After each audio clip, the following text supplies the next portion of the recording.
তুমি ডাক্তার? এখন এখন কি বিড়াল অসুস্থ, তুমি তাকে সুচুন দিবা, তাই তো? দাও তো দেখি কিভাবে দেয় হুমায়রা, দাও তো।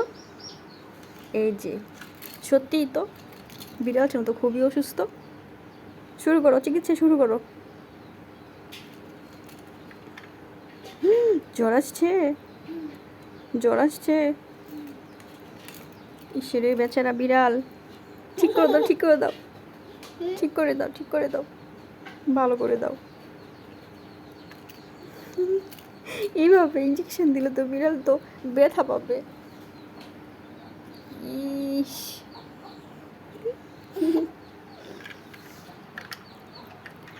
তোমার জাদুর খেলনা? মাশাআল্লাহ, খুবই সুন্দর তো। এটা ম্যাজিক? ও আচ্ছা আচ্ছা, আমি তো বলতেই পারি না, আমি তো এটা বলতেই পারি না। হুমায়রা বলতে পারে, হুমায়রা ভালো। তুমি কি গুড গার্ল? গুড গার্ল মানে কি হুমায়রা, বলো তো? গুড গার্ল মানে কি? ও আচ্ছা আচ্ছা, গুড গার্ল অর্থ ভালো, তাই তো? ভালো মেয়ে।